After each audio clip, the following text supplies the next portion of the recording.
welcome to my first official video. Woo! Me and Emily are here and we have some great topics to talk about today. Right now we're just trying to calm down because we are ruined by a book. Emily, mainly me, but she agrees. We just finished reading The Cage by Megan Shepherd and the ending kind of got us. Especially near the end, like around chapter 30 something and it was in the 40s. And it got us like really, really bad. And we're just very worked up. Megan, why? Um, so right now we're trying to get over it. Hopefully our next book will put our minds at ease. Me and Emily have taken a vote. And our next book that we are reading, bam, A Court of Thorns and Roses by Sarah J. Maas. And she is the author of the Throne of Glass series. I only have the first book on my shelf. The other ones are ebooks. She is an amazing writer, and we trust her with amazing writing and stories like crazy. So, and this apparently is sort of based off of Beauty and the Beast. I know I heard a lot of talk and that there were some articles saying that Throne of Glass was supposed to be a Cinderella retelling, but the story kind of took its own turn and turned into this amazing assassin-like character who just like, wow. So we'll see what she does with this. I just got it, and I'm hoping that it takes my mind off of Megan Shepherd because she is one of my favorite authors. She wrote the Madman's Daughters trilogy, and like for her to do that in The Cage, that just when the next book comes out, we'll be ready by then, won't we, Emily? Yeah, she says we'll be ready. Okay, so our topic today is actually reading for fun versus reading for school, and this gets me because I have a lot of friends not like a huge circle, like I'm friends with everybody, but I have a good amount of friends.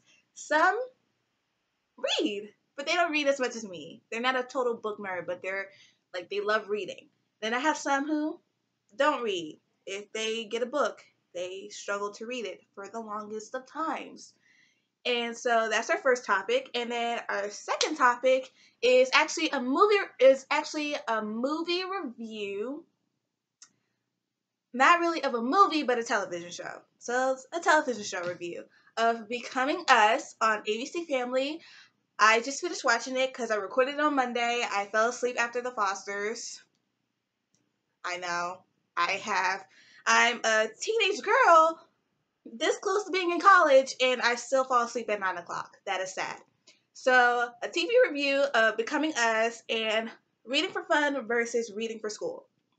Now, I go to a school, and I don't know if everyone's school does this all around the world, but I go to a school where they love giving us summer projects.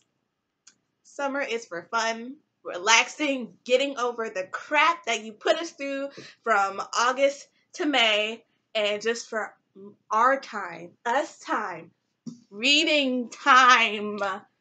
But they gave us assignments, and my parents are bugging me about these assignments. It's my last year in high school, and I really need to step up my game, especially since I really want to go to college. I really want to get out this house.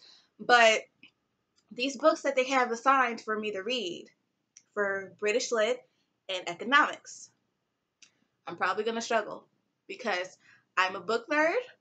But one thing I really hate is when I have to read for school and the books are that boring.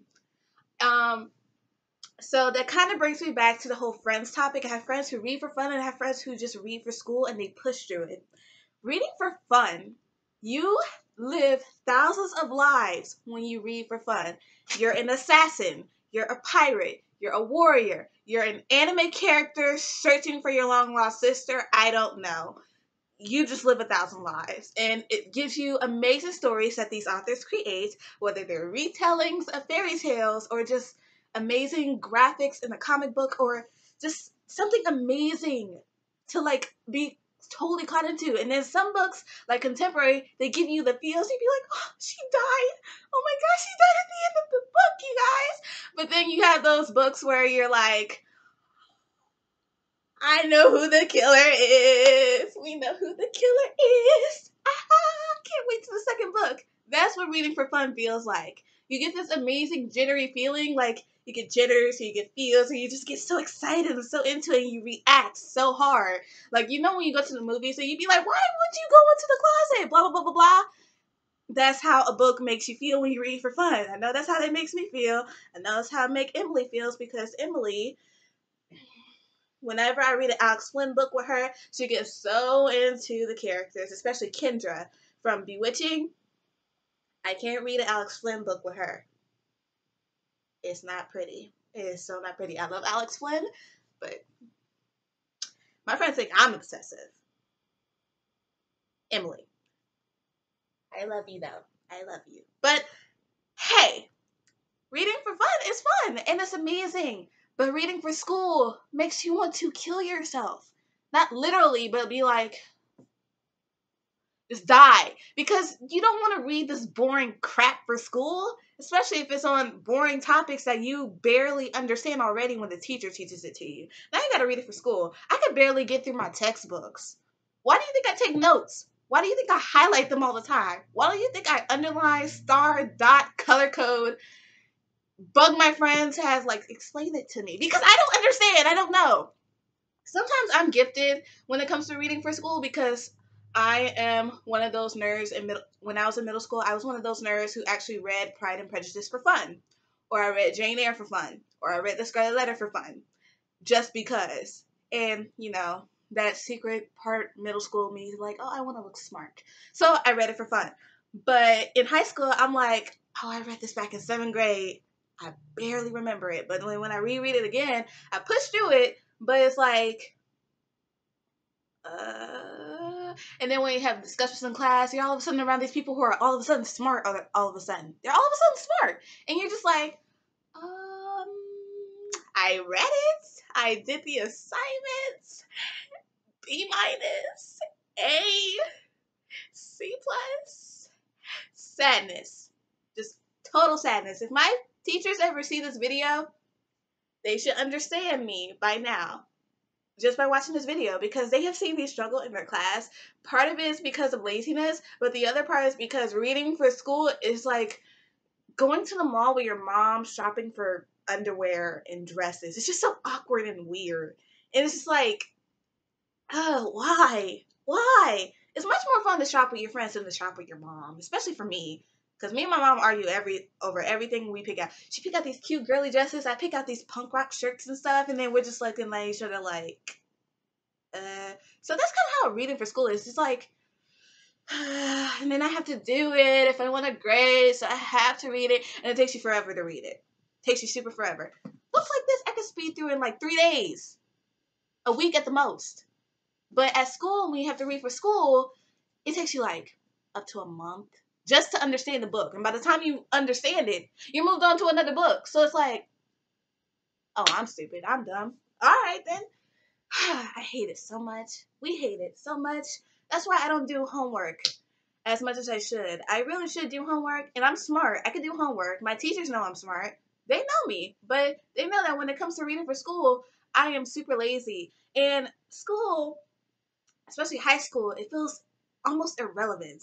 Some of the teachers nowadays, they don't know what they're talking about. They don't know what they're teaching. They don't know what they're doing. They're learning as we're learning.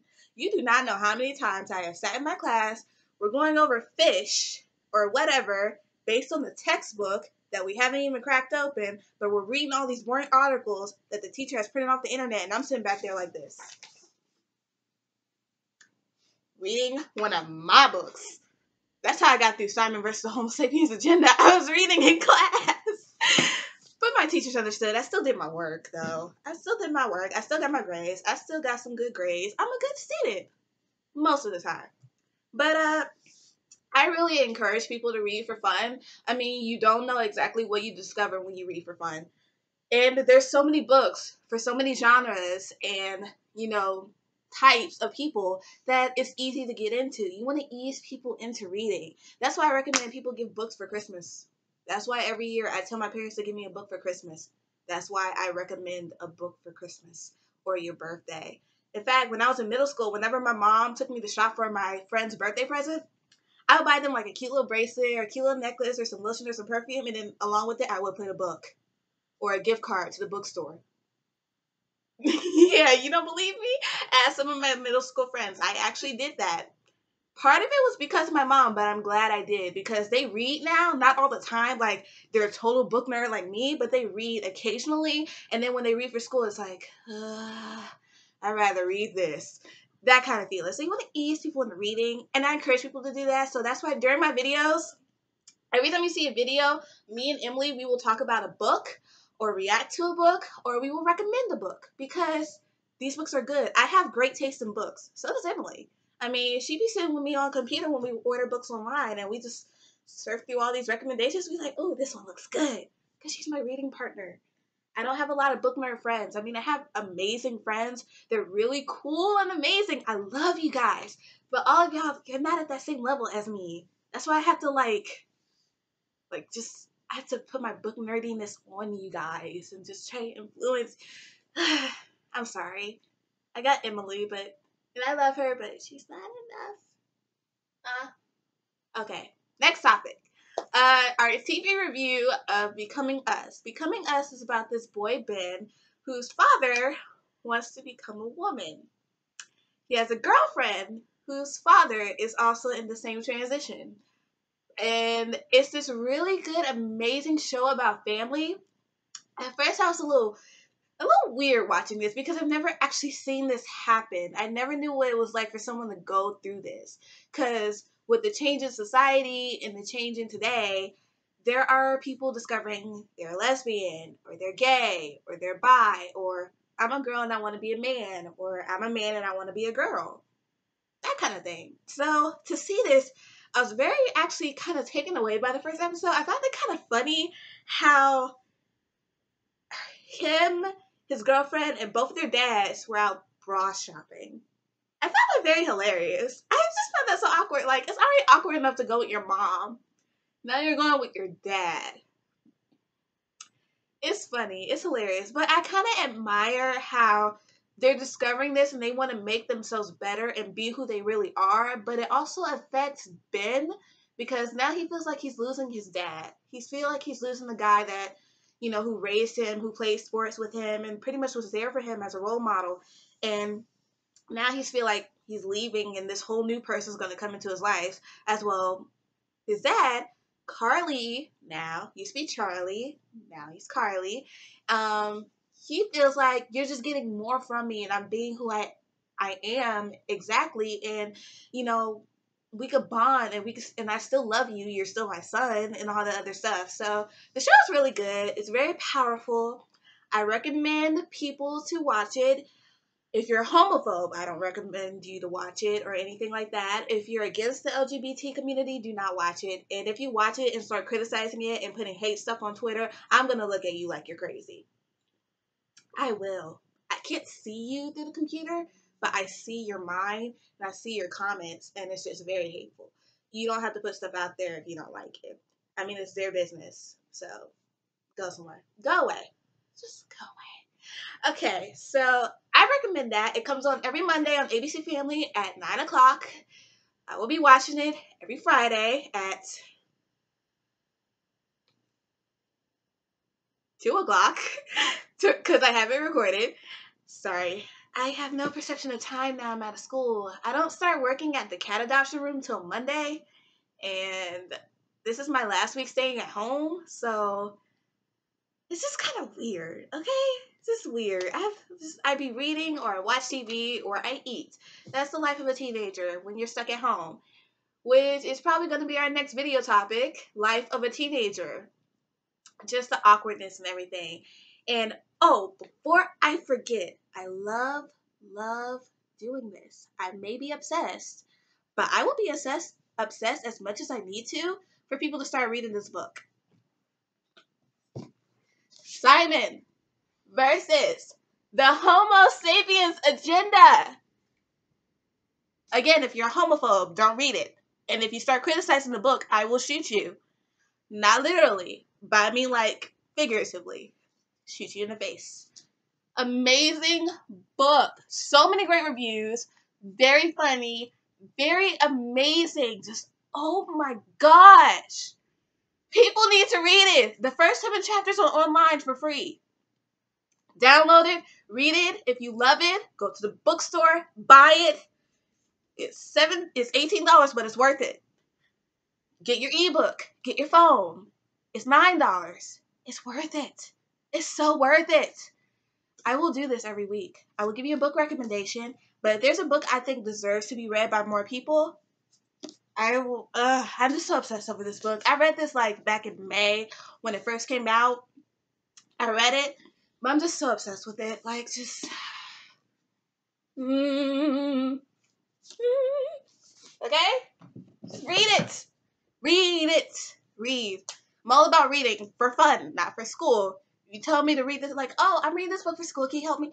I'm going to walk away. I'm going to be like, la-di-da-di-da, and walk away. Because that's who I am. I'm not going to help you with homework. Homework kills, okay? Homework kills trees.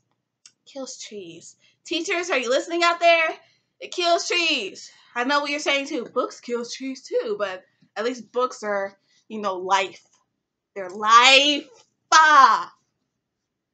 Anything you want to say, Emily? She says books are life. They are life. So, that pretty much concludes our video. And I will see you maybe in another couple days or so. Our topic will be teenage life and, well, anything else I could come up with. And probably another TV review. Something new. Something amazing. Something that is just out there now. So, peace out. Books are life. That's my new sign off. Peace out. Books are life. That's my new sign out. Hope you enjoyed my video. Bye.